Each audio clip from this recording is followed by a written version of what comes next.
Hello everyone, নতুন আরেকটি recipe নিয়ে আপনাদের সামনে চলে এসেছি। আমার আজকের রেসিপি তালের বড়া। এই তালের বড়াটা কিন্তু কম বেশি সবাই পছন্দ করে থাকেন, অনেকের বাড়িতে এই রেসিপিটি তৈরি করা হয়। আজকে আমার বাসায় কিভাবে এই রেসিপিটি তৈরি করা হয় সেই রেসিপিটি আমি আপনাদের সাথে শেয়ার করব। এই জন্য এখানে প্রথমেই যেটি লাগবে সেটা হচ্ছে তাল। আমি তালের থেকে পাল্প বের করে নিয়েছি। কিভাবে তালের থেকে পাল্প বের করে নিতে হয় তার একটি রেসিপি আছে, চাইলে আপনারা দেখে নিতে পারেন। এখানে 2 কাপের মতো তালের পাল্প দিয়ে সাথে দিয়ে দিলাম 1 কাপ সুজি, তার সাথে দিয়ে দিলাম নারকেল কোড়া 1 কাপ, আর মিষ্টির জন্য এখানে দিয়ে দেব গুড়। আমি এখানে আখের গুড়টা দিয়েছি, আপনারা চাইলে চিনিও দিতে পারেন, কিন্তু আমি দেখেছি তালের বড়ায় বা বিভিন্ন পিঠাতে যদি গুড় দিয়ে করা হয় তাহলে সেই পিঠার টেস্ট দ্বিগুণ বেড়ে যায়। তাই আপনারা চেষ্টা করবেন একটু গুড় দিয়েই পিঠাটা করার জন্য। সাথে দিয়ে দিলাম 1 কাপের মতো ময়দা, দিয়ে সব কিছু খুব ভালোভাবে আমি মিক্সড করে নিচ্ছি।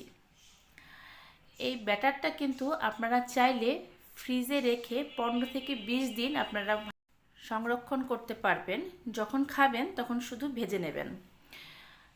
আর আপনাদের একটা টিপস দেই, অনেক সময় অড সিজনে যখন তাল পাওয়া যায় না, আপনারা চাইলে তালটা যখন পাওয়া যায় তখন তালটাকে খুব ভালো করে তালের পাল্প বের করে এটাকে একটা এয়ারটাইট বক্সে ভরে আপনারা ডিপ ফ্রিজে সংরক্ষণ করতে পারেন। প্রায় 5 থেকে 6 মাস এই তালের পাল্পটা ডিপ ফ্রিজে সংরক্ষণ করা যায়। যখন আপনাদের তালের পিঠা খেতে মন চাইবে আপনারা ওই পাল্প দিয়ে পিঠা তৈরি করতে পারবেন। আমার বাসায় অনেক দিন এভাবে তালের পিঠা তৈরি করা হয় এবং তালের পাল্পটা সংরক্ষণ করা হয়।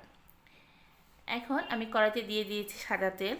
আমি এখানে একটু বেশি পরিমাণে তেলই দিয়েছি, কারণ তালের পিঠাগুলো একটু ডুবো তেলে ভাজা হবে। আপনারা আপনাদের পছন্দ অনুযায়ী তেল দিয়ে তারপর এই পিঠাগুলোকে ছোট ছোট এরকম বলের মতো করে তারপর আপনারা গরম তেলে ছেড়ে দেবেন। এই সময় কিন্তু চুলার আঁচটাকে আমি একদম মিডিয়ামে রেখেছি, আপনারা চুলার আঁচ বাড়িয়ে দেবেন না, তাতে করে এই পিঠাগুলো উপরে খুব তাড়াতাড়ি কালার চলে আসবে। আপনারা একটু চেষ্টা করবেন ফাঁকা ফাঁকা করে একটু ব্যাটারগুলো ছেড়ে দিতে, তা না হলে একটার সাথে একটা লেগে যাবে আর পিঠাগুলো কিন্তু নষ্ট হয়ে যাবে। পিঠাগুলো দিয়েই কিন্তু সাথে সাথে উল্টে দেওয়া যাবে না, একটু সময় দিবেন। একটা সাইড একটু গোল্ডেন ব্রাউন কালার হলে পরে অপর সাইডটা উল্টে দেবেন। আপনাদের ব্যাটার যদি একদম পারফেক্ট হয় তাহলে কিন্তু পিঠাগুলো নিচে লেগে যাবে না, আর এরকম ফুলকো তালের পিঠা হবে। আর যদি ব্যাটারটা পারফেক্ট না হয় তাহলে কিন্তু ব্যাটারটা নিচে কড়াইতে লেগে যাবে। দেখুন কত সুন্দর একদম ফুলে উঠেছে। খুব সহজে কিন্তু এই পিঠাগুলো তৈরি করা যায়, বাসায় অনায়াসেই আপনারা এই পিঠাগুলো তৈরি করতে পারেন। আমার এই রেসিপিগুলো যদি আপনাদের ভালো লেগে থাকে তাহলে আমার চ্যানেলটি সাবস্ক্রাইব করে পাশে থাকা বেল আইকনটি ক্লিক করে দেবেন, তাতে করে আমি যখনই নতুন কোনো রেসিপি আপলোড করব আপনারা সাথে সাথেই নোটিফিকেশন পেয়ে যাবেন। দেখুন আমি পিঠাগুলো একটু সময় নিয়ে ভেজে নিচ্ছি, কারণ চুলার আঁচটা বাড়িয়ে যদি তাড়াতাড়ি ভাজি সেই ক্ষেত্রে কিন্তু উপরে খুব সুন্দর কালার চলে আসবে, কিন্তু ভিতর থেকে কাঁচা থেকে যাবে। তাই একটু সময় নিয়ে মিডিয়াম আঁচে এগুলোকে আপনারা ভেজে নেবেন।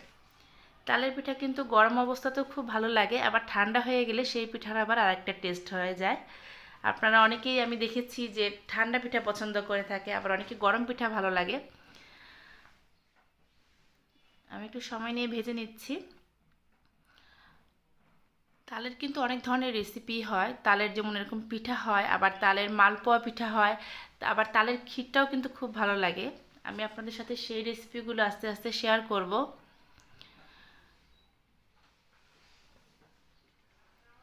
এইভাবে সময় নিয়ে আপনারা একটু পিঠাগুলো ভেজে নেবেন। যে কোনো পিঠাই তাড়াতাড়ি করবেন না, তাহলে পিঠা ভালো হবে না। আপনারা একটু ধৈর্য সহকারে পিঠাগুলো ভাজবেন। আমি আপনাদের একদম ইনটেক ভিডিওটা না কেটে দেখাচ্ছি, যাতে করে আপনারা সময়টা বুঝতে পারেন এবং পারফেক্টভাবে এই তালের পিঠাগুলো তৈরি করতে পারেন। আমার পিঠাগুলো অনেকটাই হয়ে গেছে, এবার এগুলোকে আমি তেল ঝরিয়ে উঠিয়ে নেব।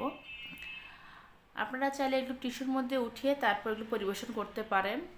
দেখুন কত সুন্দর কালার হয়েছে, আর পিঠাগুলো কিন্তু খুব ফুলকো হয়েছে, খেতেও খুব ভালো হয়েছে। আশা করছি রেসিপিটা আপনাদের ভালো লেগেছে। ফিরবো আরেকটি নতুন রেসিপি নিয়ে। সবাই ভালো থাকবেন।